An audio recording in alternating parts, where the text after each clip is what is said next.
Pour revenir à la création de l'IMV, je pense qu'il faut se remémorer un établissement scolaire qui s'appelle Saint-Gab, hein, et puis bien entendu le développement artistique dans la région, en particulier avec le Puy du Fou et la musique de Georges Delerue au niveau de la cinécénie du Puy du Fou dans les années 80-90. Georges Delerue est décédé malheureusement trop tôt en 1992, mars 1992, et l'idée d'un hommage a fait son cheminement en lien avec Madame Colette Delerue, son épouse, et cet hommage a été rendu le 12 novembre 1994 sur le site du Puy du Fou, avec une pléiade de personnalités très connues et d'artistes, une soirée mémorable qui avait été mise en place par Madame Delerue et puis par un ami, Jean-Marie Poirier, et moi-même. Le chef d'orchestre de cette soirée, au niveau musical, était donc Hubert Soudan.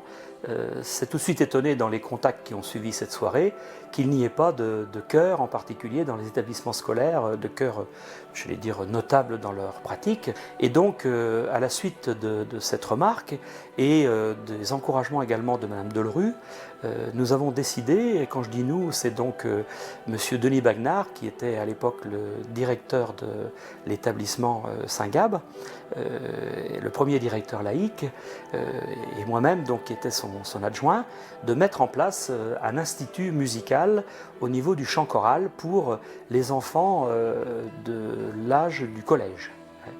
Et donc, ça veut dire qu'en 1997, nous avons mis en place les bases de cette réalisation pour une concrétisation à partir de juin 1998.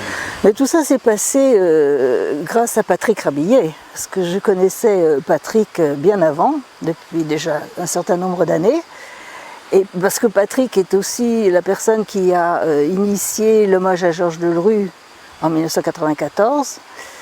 Et donc après, c'est lui qui est venu me parler de l'IMV, de son idée, parce que l'IMV c'est son idée aussi. Et il est venu un jour, on s'est rencontrés, je ne sais plus si c'est ici en Vendée ou à la maison.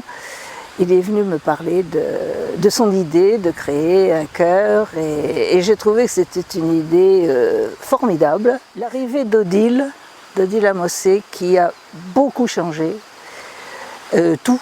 Parce que Odile est une personne que j'aime énormément, qui a un dynamisme, une volonté souriante, mais une volonté qui est là d'amener les gens sans brutalité, mais d'amener tous les jeunes ou les moins jeunes d'ailleurs à donner ce qu'elle a envie d'entendre. Et j'ai trouvé que ça a beaucoup changé pour faire progresser l'IMV. Si les enfants sont attirés par cette expérience, qu'il faut surtout les laisser faire, parce que je crois qu'au bout du compte, c'est leur bonheur.